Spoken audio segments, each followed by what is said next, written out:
편 이제 오늘 이 시간으로 마치게 되네요. 은혜의 시간의 끝 지점에 대해서 우리가 지금 살펴보고 있습니다. 법안권 안식일이 완성되면 이 말은 무슨 말씀인가 하면 법안권 안식일은 일요일에 예배 드리는 것을 의미합니다.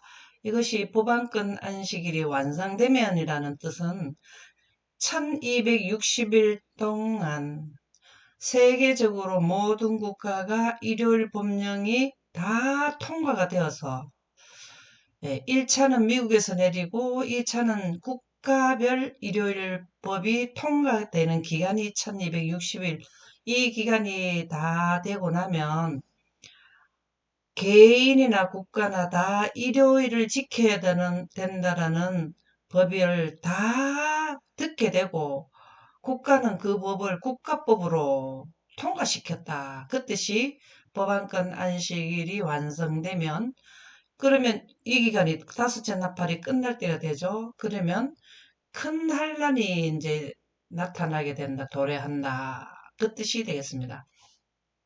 마태복음 24장 15, 21절 한번 읽어보실까요? 네. 그러므로 너희가 선지자 다니엘이 말한 바 멸망에 가증한 것이 거룩한 곳에 선 것을 보거든 읽는 자는 깨달을진저 이는 그때에 큰 환란이 있겠음이라. 창세로부터 지금까지 이런 환란이 없었고 후에도 없으리라. 아멘. 이 말씀은 예수님께서 약 2000년 전에 지금 우리 시대를 두고 하셨죠. 바로 이 부분이에요. 큰 환란이, 여기가 큰 환란이에요. 참 우리 예수님께서는 어떻게 이렇게 정확하게 이 시대를 미리 알려주셨을까? 참 신기하지 않나요? 그것은 바로 예수님은 늘 새벽마다 하나님의 영광이 임하기 전까지는 기도를 그치지 않았다는 영감의 말씀에 하나님의 영광 가운데서 미래를, 우리의 시대를 소급해서 먼저 당겨서 이 사건을 보시고 예언을 해 주셨어요. 참 우리 시대까지 다 이렇게 알려주신 게 너무 감사하지 않나요? 거기에 무슨 말을 먼저 선제해 주셨나 하면, 너희가 선지자 다니엘이 말한 바 멸망에 가증한 것이 거룩한 곳에 선 것을 보거든. 이 말씀이 핵심이죠. 멸망에 가증한 것이 거룩한 곳에 섰다 하는 말은 다니엘서 어디에 나오던가요? 7장 25절이요. 또 두 군데 나오죠. 예. 12장 11절에서 13절. 예. 우리가 멸망에 가증한 것이 언제부터 섰나 하면은 중세 법안권, 다시 말하면은 지금 현재 바티칸이 시작되는 게 AD 538년이가 이랬었거든요. 그걸 중세 법안권이라 그래요. 중세 법안권이라 그러는데, 그 바티칸이 그때 작은 그 지금 현재 그 위치에서 나라로 승인을 받게 됐기 때문에 지금 현재 일요일 휴업령을, 말세 법안권이 일요일 휴업령을 내린다 이 말입니다. 그래서 두 번 적용이거든요. 그래서 중세 법안권이라는 거는 법안권이 선 지점을 이야기하고, 말세 법안권이라는 건 그동안 자라가지고 계속 발전해가지고 지금 현재 천주교에서 법안권에서 각 국가를 이렇게 그 일요일에 법령을 내려라 하는, 정치하고 연합을 하는, 계속 컸어요. 자랐어요. 그래서 지금 현재 멸망이 가증한 것이 거룩한 곳에 선 것을 보거든. 이 말씀은 일요일 휴업령이 내리게 되는 것은, 자, 예루살렘 멸망 때 로마 깃발이 예루살렘에 세워질 때를 멸망에 가정한 것이라 그랬죠. 그 이교 로마 사상, 영혼 불멸설과 성경 말씀이 결합을 했는 천주교에서 일요일 휴업령을 내리는 것을 멸망에 가정한 것이 거룩한 곳에 섰다. 그렇게 성경 영감의 말씀을 우리에게 알려주고 있습니다. 그렇게 되면 읽는 자는 깨달을진저, 뭐를 읽느냐? 다니엘 12장 11절에 지금 현재 우리는 뭐냐면 말세 범안권을 우리에게는 해당되는 거잖아요. 그러면은 계시록 다니엘서 12장에 보면은 마지막이 3번 나온다 그랬죠. 12장 4절, 12장 9절, 12장 13절 이렇게 나오죠. 마지막 3번이 나오는데 이 마지막이라는 것은 1844년 10월 20일 2300주의 이후부터 나오는 것이 마지막이에요. 그러면은 이 멸망에 가정한 것이 지금 말세 교권이라는 일요일이 설 때를 이 말씀을 읽는 자는 깨달아라 이 말이에요. 이는 그때는 이 은혜의 기간이 다섯째 나팔까지 1260일 동안 전하고 나면 큰 난란이 오겠다.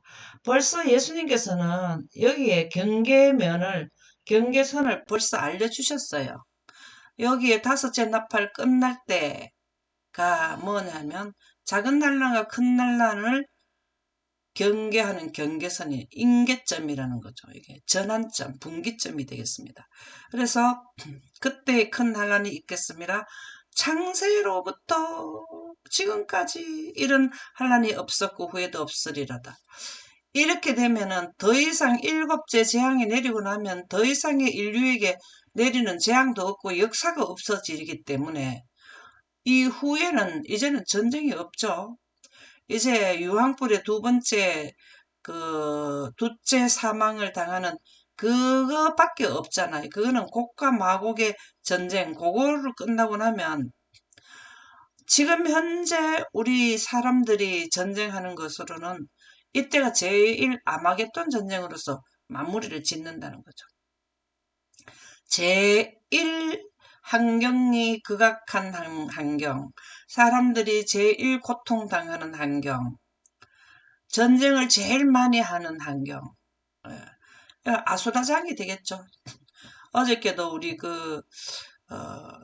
안동에 있는 제 이장님하고 통화를 했는데, 상황을 들어보니까 참 우리는 연기만 마시고 체험을 하고 왔지만, 그 하늘에 연기가 꽉 찬 거 그런 거는 보기는 했는데, 그 현장에 도망가면서, 어디로? 하여튼 다른 지역으로 도망을 가면서 일어난 상황, 지금 현실 얘기를 하는데 참혹하더라고요. 참혹해. 그래서 이것은 그래도 지금 막 도와주고 모금을 하고 국가에서 도와주고 농기구 무료로 대여를 해주고 이렇게 하죠. 네, 이때는 그럴 수가 없어요. 니도 나도 다 그렇기 때문에 도와주는 사람도 똑같은 이제 재난 안에 들어가기 때문에 아수라장이 되는 거죠. 이것을 먼저 예수님께서 말씀해 주셨다.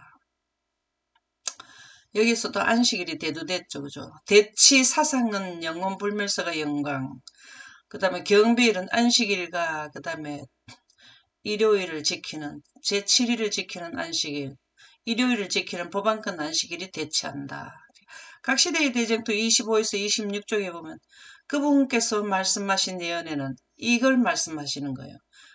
마태복음 24장 15, 21절에서 나오는 예언은 두 가지 의미가 있었다. 그것은 예루살렘 멸망의 전조를 보여주는 동시에 예수님께서는 예루살렘 멸망 전에 돌아가셨잖아요. 예. 예루살렘이 2차 멸망이 AD 70년경입니까? 그럼 예수님은 31년에 돌아가셨으니까 그 전에 이제 예언을 해주셨죠. 마지막 큰 날의 두려운 사건을 미리 알려주는 것이었다. 두 가지 교훈이 있다라는 거죠. 그러면 우리는 예루살렘은 과거였고 지금 두 가지 교훈 중에 한 개는 이 부분을 얘기한다 이 말이죠. 예수님께서 여기에서 큰 환란이라는 것은 예루살렘 멸망도 포함되고 마지막 부분에 이 인류 지구의 역사도 끝부분을 말하는 두 가지가 있는데 두 교훈 중에 한 교훈은 이미 이루어졌고 여기에 두 가지가 적용이 될 일이 없잖아요. 마지막 지구 종말에 대한 예언을 해주셨다. 그래서 두 가지 두려운 사건을 미리 알려주는 것이었다. 예루살렘이 2차 포위되었을 때 여러분들은 역사를 통해서 잘 알죠. 2차 포위되었을 때 성 안에 갇혀 있는 사람들은 밖으로 나오면은 로마 군병에게 죽음을 당하고, 밤에 너무 배가 고파서 담을 넘어서 뭘 음식 가지러 가다 보면은, 양식 가지러 가다 보면 로마 군병에게 죽고, 안에서는 배가 고파 죽고, 이런 현상이 언제냐면은 두 교훈 중에 이 큰 난란 때를 의미한다. 특히 메시아를 거절하고 십자가에 못 박은 일로 인하여 그들에게 내릴 보응의 징벌을 선포하셨다. 곧 우상 숭배하는 로마의 군기가 예루살렘 성벽 밖 수마일까지 미치는 거룩한 땅에 세워질 때에 그리스도를 따르는 사람들은 도망하여 안전을 얻어야 할 것이었다. 1차 포위 때 3년 전에 1차 포위를 했거든요. 로마 군대가. 그랬을 때 먼저 3년 전에 피하라고 다 알려줬어요. 그렇게 그 예언의 말씀을 듣고 실행에 옮긴 분들은 근처에 그 다른 성으로 피난해 가서 다 문제없이 살았어요. 그래도 뿌진뿌진 그 말을 안 듣고 있었던 사람 2차 포위가 될 때 수마일 밖에 올 때는 도망갈 수 있는 이때는 어떻게 해야 되냐면 지붕 위에 있는 사람도 집에 옷가지를 가지러 가지 말고 뭐 이런 성경 말씀이 나오잖아요. 그게 2차 포위를 말하는 거죠. 수마일 밖에 오니까 빨리 도망가야 된다는 거죠. 그리고 예루살렘 멸망 전에도 많은 뭐 로마의 군대가 구름 가운데 나타나서 전쟁하는 모습, 성문이 육중한 성문이 열린 거 여러 가지 그 원래 평상시에는 일어나지 않던 것을 백성들에게 하나님께서 최대한 도망가는 그 기회를 주셨거든요. 그게 바로 우리 1차 멸망 때 노아 홍수 멸망 때 짐승이 쭉 들어가는 거는 평상시에 있던 일이 아니잖아요. 이때도 다 기회는 하나님께서 전부 다 깨달을 수 있는 사건들은 다 보여주셨거든요.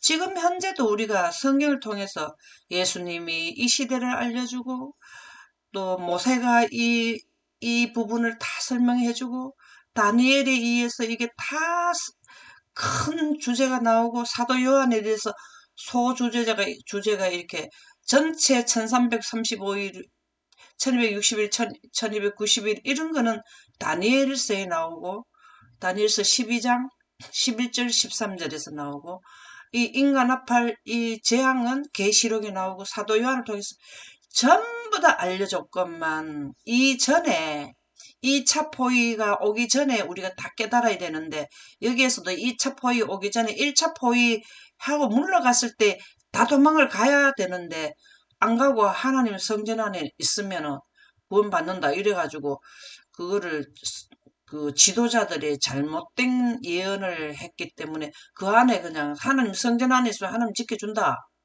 하나님의 예언은 무시하고 그렇게 하다가 2차 포위에 거기서 전멸당했잖아요. 이게 똑같은 거예요. 우리도 지금 이게 지금 2차 포위를 알려주는 거예요. 첫째 천사 기별, 둘째 천사 기별을 먼저 보내준 것은 사실은 보면 1차 포위로 보면 되거든요. 마지막 기별. 이 셋째 천사 기별은 2차 포위로 보면 된다. 이 말이죠. 그런데 이제 생각하면 그렇다는 내용이에요. 그 전에 깨달으라는 의미가 되겠습니다. 그래서 여기에 실질적으로 1차 포위는 미국에서 2차 포위는 세계적인 국가를 의미하게 되는데 전체적인 맥락으로 보면 그런 내용이라는 말씀입니다. 그래서 우리는 예언을 정말로 예언을 뭘 해야 되냐면은 내 생명이 달려있다 하고 예언을 해야 돼요. 내 생명이 달려있고 내 가족의 생명이 달려있다. 이것은 예언이다라는 거를 예언도 하나님 보좌의 기초잖아요. 법이잖아요. 하나님의 법을 준수한다라고 생각하시고 이 예언 공부를 하는 그 생각을 가지시면 예언을 열심히 하게 된다라는 말씀이 되겠습니다. 그래서 천국 복음이 온 세상에 전파되고 일요일 법령도 온 세상에 다 전파될 때가 바로 큰 난란이 도래하는 기점이 된다.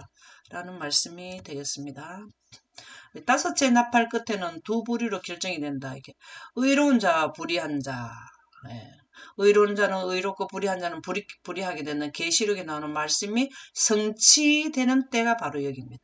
여기는 의로운 자와 불의한 자를 구별하는 때고 선택하는 시험 기간이고 여기는 시험이 끝났어.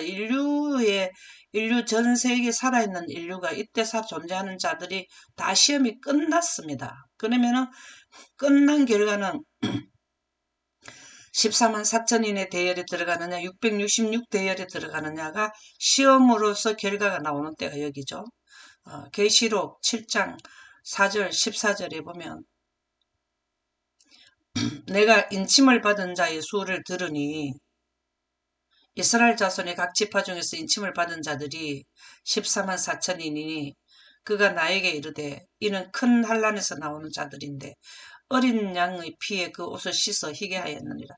14만 4천인들은 큰 환란을 통과하는 자들이다. 그 말씀이죠. 그러면 큰 환란이 도래하기 전에 여기에서 14만 4천인들은 인을 받는다는 거죠. 계시록 7장에 보면 인장이 나오는데요. 여기에서 계시록 7장에 나오는 인은 하나님의 백성이 되는 사인, 얼굴에 광채가 나는 것을 늦은비 성령을 받은 결과를 인침을 받은 자의 수. 여기에서도 늦은비 성령을 받지만 여기에서는 이제 성령이 걷어가기 때문에 이 기간 안에 성령이 날마다 받아가지고 다시 받아서 또 활용하는 그것이 끝나는 기간이잖아요. 그게 45일 동안은 통과가 되는 것을 확증해주는 것을 인받는다 그 말이에요. 여기서도 인은 받아요. 인이 하나님의 빛이잖아요. 성령이잖아요. 늦은 빛 성령을 여기서도 계속 지속적으로 내리지만 여기에서 환경 자체가 더 안 좋은 악화된 환경이 들어가잖아요. 그런데 여기에서 하나님의 영광이 내리는 것은 선택 기간에는 지속적으로 원하는 자에게 국가별로 다 내려주지만 여기서는 선택이 끝났는데 영광을 거절하는 자들과 원하는 자들의 확증이 져버렸는데 여기서 영광을 더 준다는 건 은혜 시간이 연장이 되기 때문에 성령을 이제 내려왔던 지구 전체에 내려왔던 성령 자체도 걷어가신단 말이죠. 그러니까 걷어가니까 14만 4천인들이 이 기간에 견딜 수 있는 에너지를 더 확증해 주는 게 인받는 거라는 거죠. 그래서 늦은 빛 성령을 받는데 더 강도를 세게 우리가요 태양빛도 아침에는 강도가 좀 약해요. 정오의 빛이 가장 세잖아요. 여기에서도 그때 필요한 양을 하나님께서는 더 주신다는 거죠. 예, 그래서 그것이 내가 인침을 받는 자의 수를 들으니 여기에서 결정이 지는 거죠. 14만 4천인이 우리가 14만 4천인들은 하나님의 백성의 무리의 뭐랍니까? 상징하는 통칭해주는 게 14만 4천인이고 666은 짐승의 표를 받은 자가 666명만 되겠습니까? 14만 4천인보다 더 많죠. 근데 짐승의 표를 받은 자를 통칭해서 그냥 666이라고 해주는 거죠. 그래서 14만 4천인이라고 해주고 우리가 14만 4천인만 되느냐. 그게 아니라는 거죠. 그것은 이쪽에 가면 14만 4천인들을 항충으로 묘사하는데 그 군대가 2만만이라고도 나오잖아요. 근데 2만만은 2억이에요. 그것도 사실은 2억이라는 숫자가 꼭 채워질 수가 없어. 왜 그러냐면은 먼저 깨달은 자들이 전파하는 자들이 듣게 한 자들이 숫자가 많아서 더 많이 하면은 숫자가 더 많고 내가 활동을 적게 하면은 안 들었는데 어떻게 이해됩니까? 숫자가 적게 되면은 어떻게 되나 하면 14만 4천인의 대열에 들어가는 사람들 숫자가 적죠. 그래서 영감의 말씀에 보면 14만 4천인에 들게 하는 것은 우리가 얼마나 전도하느냐에 비례한다 그렇게 나오거든요. 그래서 14만 4천인이라는 것 어떻게 각 지파라는 것은 전 세계의 국가에 있는 모든 이걸 말한 나라와 국가 민족을 이스라엘이라는 것은 원래 야곱이잖아요. 그, 근데 에서하고 야곱이잖아요. 근데 에서는 하나님을 안 믿는 백성을 대표하고, 그 다음에 그 야곱은 하나님을 믿는 백성을 대표한다. 영적 이스라엘을 말하는 거거든요. 지금 실제적인 이스라엘의 육적인 이스라엘이 아니라 여기서는 하나님의 영광 기별을 가진 자가 야곱 이스라엘이 되는 거죠. 그러니까 전 세계적으로 영광 기별을 받아들인 자들을 중에서 인침을 받는다.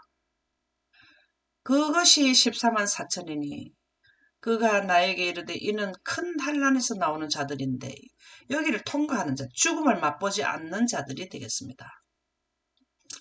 그래서 어린 양의 피에 그 옷을 희게 하였다. 이거는 예수님의 십자가에 못 박히실 때의 두 번째 칸에 하나님의 영광이 개통되었죠. 예수님께서 개통시켜 주셨죠. 그래서 십자가의 구속의 대경륜이 십자가는 구속의 대경륜 가운데 중심이잖아요. 그래서 여기에서 옷을 씻어 희게 했던 건 우리가 빛으로 옷을 갈아입게 되고 빛으로 옷을 갈아입는 것은 여섯째 재앙 14만 4천인들은 집행심판 부분에서 나타나지만 어린 양의 피에 그 옷을 씻어 희게 했다는 여기 인을 받는다라는 의미가 되겠죠. 그래서 인을 받고 결과적으로 머리끝에서 발끝까지 완전하게 되는 것은 이때가 되겠다라는 말씀이 되겠습니다. 계시록 13장 18절에 보면은 여기에서는 14만 4천인 여기에 두 부류로 결정되는데 여기에서는 14만 4천인이 나왔고 여기에 보면은 여기에서 뭐가 나 항충들이 나오더라 아닙니까? 항충들의 수가 여기에 되게 메뚜기 꽈라 그랬는데 숫자가 엄청 많다라는 것을 항충으로 묘사하고 여기에서는 또 666이 나온다 이 말이죠. 여기에서는 지혜가 여기 있으니 총명한 자는 그 짐승의 수를 세어보라. 그것은 사람의 수니 그의 수는 666이라. 여기에서 우리가 짐승의 수는 666이라 하는 이 말을 말씀 자체에서 우리가 깨닫게 되면 14만 4천인들은 인을 받아서 미래의 천사의 자리를 들어가는 신의 영역에 들어가는 자들이고 666은 사람이 수입니다. 그대로 예수님께서 뭐라 했냐면 그 죽은 자는 초청을 하니까 아이고 누가 죽었기 때문에 장사하러 가야 되나. 죽은 자는 죽은 자가 가서 장사하게 하고 너는 오라 이렇게 했잖아.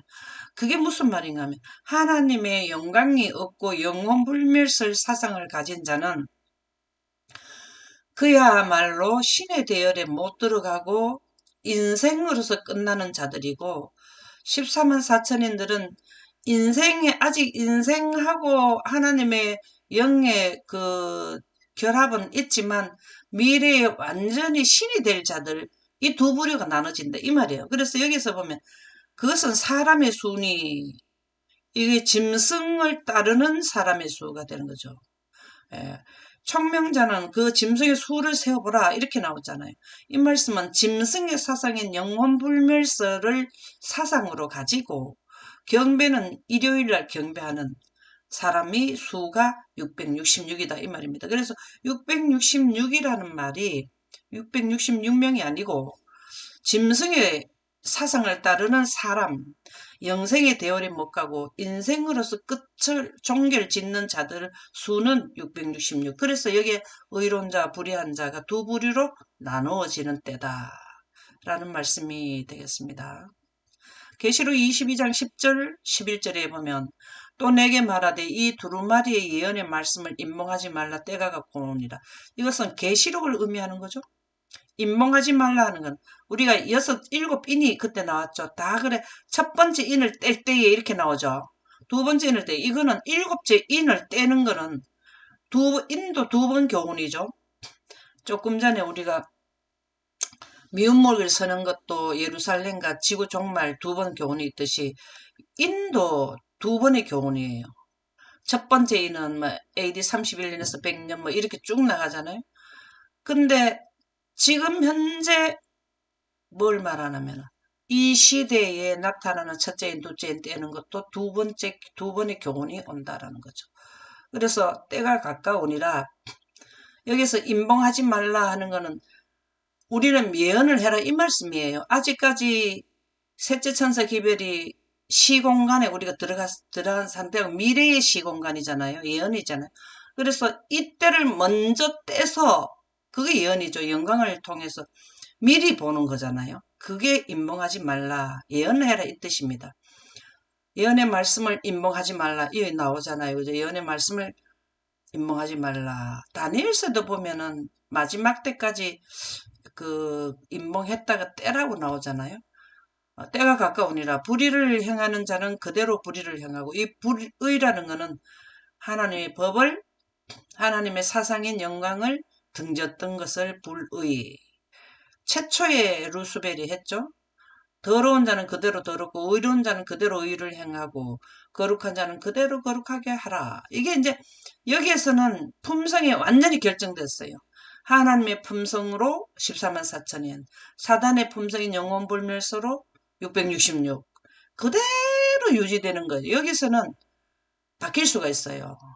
그 말씀을 영혼불멸서 사상에 감염되어 있던 자들이 안식일 기별을 듣고 타당하다 싶으면 넘어올 수 있는 시험 기간인데 여기서는 시험이 완전히 끝난 기간이기 때문에 고칠 수가 없는 거예요. 우리가 시험을 치고 시험 가는데 내면은 고칠 수가 없잖아요. 똑같은 거죠. 그래서 두 부류로 갈라지는 때고 재림전 사건의 시기는 꼭 펼쳐져야 된다. 재림전 사건이 셋째 천사 기별입니다. 이거는 꼭 펼쳐져야 된다라는 말씀입니다. 전도서 8장 5절에서 7절에 보면 명령을 지킨 자는 불행을 알지 못하리라. 이 명령이 바로 예언이죠. 예언. 하나님의 말씀이죠. 말씀 가운데도 성경은 영광과 계시, 영광을 통해서 예언이 되어 있는 성경 말씀은 명령입니다. 명령. 그냥 내가 해도 되고 안 해도 되고. 안 하면 명령을 불복종하면 죽음이고 뭐 불행이죠. 그런데 명령을 지키는 자는 불행을 알지 못하리라. 여기서 13만 4천인들 생존자들은 완전히 능력을 그냥 행사하는 하나님의 백성이 돼버리는 거잖아요. 지혜자의 마음은 때와 판단을 분별하나니 여기 지혜자는 건 하나님의 말씀을 말하는 거죠. 하나님의 말씀을 깨달은 자, 그리고 예언을 하는 자의 마음은 이게 언제쯤 뭐가 일어나고 이 때와 판단을 분별하나니, 판단이라는 건 영혼불멸설이 실질적으로 귀신이 사람의 모습에서 안 죽었다고 하니까 거기에 막 넘어가는데 영광을 알게 되면은 절대로 안 넘어가요. 성경에 그렇게 기록이 안 됐는데, 그쵸? 성경은 사람은 죽으면 흙으로 돌아가고 생기는 또 하나님으로 돌아간다 그랬잖아요. 무슨 일이든지 때와 판단이 있으므로 무슨 일인지 때가 있어요. 약속을 해도 때가 있고 밥 먹을 때가 있고 죽을 때가 있고 태어날 때가 다 때가 있고 판단이 있다 이 말이죠. 사람에게 임하는 하가 심하니라. 여기에서는 사람에게 임하는 하가 심할 때 점점 더 지금 현재부터 미래의 시간은 하가 점점 증가 확대되는 때가 온다 이 말이죠. 가장 크게 화가 사람에게 이르는 것은 큰 난란, 작은 난란, 큰 난란의 의미가 모든 환경 조건이 사람이 살아가는 데에 더 악조건으로 바뀐다라는, 증가, 확대된다라는 것을 말하게 되는데요. 사람이 장래일을 알지 못하느니, 장래일은 미래의 예언이죠. 장래일을 가르칠 자가 누구이랴. 예언을 알아야 이 예언의 사건에 대해서 얘기를 하지. 그렇죠. 그래서 우리는 장래일을 예언을 말 안 해주는데 어떻게 사람들이 예언을 할 수 있느냐 이 말입니다. 시대의 소망 5페이지에 보면 그렇지만 구속의 경륜으로 이 세상의 사람들은 여전히 하늘과 연락할 수 있는 길이 열렸다. 아멘입니다. 구속의 경륜이 예수 그리스도의 십자가를 통해서 우리에게 하늘과 연결되는 영광을 갖다가 개통시켜 놨잖아요. 우리는 통일이 안 됐는데 통일을 하는 시작점이 십자가죠. 구속의 경륜이 마칠 때가 완전히 통일돼 버리죠. 그래서 여전히 하늘과 연락할 수 있는 길이 열렸다. 하나님께서는 당신의 성령으로 사람들과 교통하게 되셨고, 지금 현재 영광을 통해서 사람들이 하늘과 교통한다는 말을, 영광 가운데는 구름과 하나님의 빛인데 그 빛이 당신의 성령이라는 말씀이 되겠습니다. 우리가 지금 현재 아침에 이렇게 이연 공부하는 것도 하늘에서는 다 보셔요. 무엇으로? 천지에 충만한 하나님의 교통수단인 하나님의 빛이 우주에 가득하게 된 진공 에너지라고도 하고, 암흑 에너지라 하고, 신비의 에너지라고 하는 과학자들이 그 에너지는 하나님의 창세기 1장 3절의 빛이 에너지가 되기도 하고, 통신체제이기도 하거든요. 그래서 당신의 성령으로 사람들과 교통하게 되셨고, 하늘의 빛은 여기 나오네요. 하늘의 빛은 하나님의 택함 받은 종들에게 주어진 계시를 통하여, 이게 계시를 보는 거는 하나님의 빛, 영광 가운데서 계시를 본다는 거죠. 종들에게 주어진 계시를 통하여 이 세상에 전달되었다. 그것을 성경에 이 하나님의 빛을 성문화시킨 게 성경과 예언의 신이죠. 곧 오직 성령의 감동하심을 입은 사람들이, 성령은 하나님의 빛이고 사람들을 감동시키는 것은 영광으로 감동을 시키거든요. 늦은 빛 성령 받을 때에, 영광이 임할 때 우리가 늦은 빛 성령을 받는데, 성령 하나님의 빛이 물리적으로 활동하게 하는 것은 바로 뭘 하냐면, 영광 가운데서 그 아주 좋은 예가, 모세가 십계명을 받을 때에 어디에 들어가서 시내산에 옹기점 연기 같은 하나님의 영광 가운데 들어갔을 때 영상으로 우리 미래의 사건과 그 모세 오경을 다 기록했죠. 그래서 이게 오직 성령으로 감동하심을 입은 이 말씀은 영광 가운데서 이렇게 되는 거죠. 사람들이 하나님께 받아 말하게 되었다. 그래서 지금 현재 3500년 전에 성령의 감동을 받아서 기록한 모세 오경, 욥기서, 그 다음에 또 이사야 뭐 쭉 다 똑같은, 오직 성령의 감동하심을 받은 자들이 말을 하게 된 것을 우리는 연구해서 지금 현재 그분들의 말씀에 의해서 받아 적은 성경에 의해서 우리는 영감의 말씀을 가지고 예언을 하게 되는데, 실질적으로 이런 물리적인 성령의 감동을 받는 분들이 누구냐? 셋째 천사들, 그 다음에 14만 4천인들은 더욱 강력하게 성령의 감동함으로 예언을 하게 된다라는 말씀이 되겠습니다. 이로써 17-4 은혜의 시간 끝에 대한 내용을 마치도록 하겠습니다. 감사합니다.